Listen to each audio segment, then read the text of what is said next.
തൃശൂർ ചാലക്കുടിയിൽ കുരങ്ങിന്റെ ആക്രമണം 2 സ്ത്രീകൾക്ക് പരിക്കേറ്റു. പരിക്കേറ്റവർ ചാലക്കുടി താലൂക്ക് ആശുപത്രിയിൽ ചികിത്സ തേടി. അത് വീടിന്റെ മുറ്റത്ത് നിന്ന് ഞാൻ ചെടികളൊക്കെ നനയ്ക്കായിരുന്നു. പെട്ടെന്ന് എന്താണ് ആ ഒരു സാധനം പുറത്ത് കിടന്ന് മാന്തരെ വെച്ച് കഴിഞ്ഞാൽ കൈ കൊണ്ട് ഇങ്ങനെ കുറെ നേരം തട്ടി. അപ്പോഴും ഇത് ശക്തിയായിട്ടിട്ട് മാന്തി എന്റെ തൊടയുടെ അവിടെ പൊട്ടി നൈറ്റി ആകെ കീറി പൊളിച്ചു. കുമ്പിട്ട് നിന്നേ പുല്ല് പറിക്കായിരുന്നു. പക്ഷെ പുറത്തു വന്ന് ഇങ്ങനെ വീണപ്പോ ഞാൻ എന്തിട്ടാണോന്ന് ചോദിച്ചു പെട്ടെന്ന്. പക്ഷെ ഞാൻ കുറെ ചാടി അത് വിട്ടുപോയി.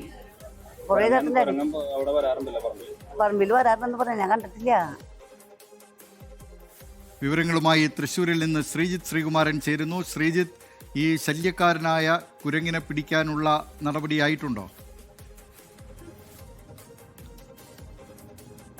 ദിലീപ് കുമാർ, ഇതുവരെ ആയിട്ടില്ല. അതിലെ ഏറ്റവും പ്രധാനപ്പെട്ട കാര്യം, ഇന്ന് ഉച്ചയോടുകൂടി ഇത്തരത്തിൽ ചാലക്കുടി നഗരസഭയിലെ വാർഡിൽ കുരങ്ങിന്റെ ആക്രമണം നടക്കുന്നു. ഒരു കുരങ്ങല്ല, 2 കുരങ്ങാണ് എന്ന് ആണ് നമ്മൾ മനസ്സിലാക്കുന്നത്. അതിന്റെ ദൃശ്യങ്ങളും നമുക്ക് ലഭിച്ചിട്ടുണ്ട്. അതിനുശേഷം ഫയർ ആൻഡ് റെസ്ക്യൂ ടീമിനെയാണ് നാട്ടുകാർ അറിയിച്ചത്. പഞ്ചായത്ത് അംഗങ്ങളും നഗരസഭാ കൗൺസിലർമാരടക്കം ഈ ഫയർ ആൻഡ് റെസ്ക്യൂ സംഘത്തെ വിവരം അറിയിച്ചു.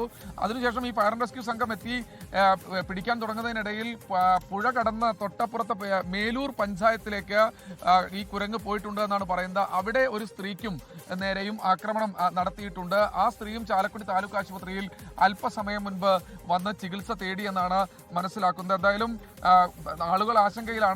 വനം വകുപ്പ് ഉദ്യോഗസ്ഥർ ഉടൻ തന്നെ ഇടപെടണം. ഈ 2 കുരങ്ങുകളെയും ഉടൻ തന്നെ പിടികൂടണമെന്നാണ് പറയുന്നത്. ആക്രമണകാരികളായ കുരങ്ങുകളാണ്, അതുകൊണ്ട് തന്നെ നാട്ടുകാർ ഭയത്തിലാണ്. ദിലീപ് കുമാർ, വിവരങ്ങൾ നൽകിയത് തൃശ്ശൂരിൽ നിന്ന് ശ്രീജിത്ത് ശ്രീകുമാരൻ. ലോകത്തെവിടെയായാലും ഏത് സമയത്തും 24 വാർത്തകളും ഓഗ്മെന്റഡ് റിയാലിറ്റി പാക്കേജുകളും എക്സ്പ്ലെയിനറുകളും വിശദമായി കാണാൻ ഞങ്ങളുടെ യൂട്യൂബ് ചാനൽ നിങ്ങൾക്ക് സബ്സ്ക്രൈബ് ചെയ്യാം.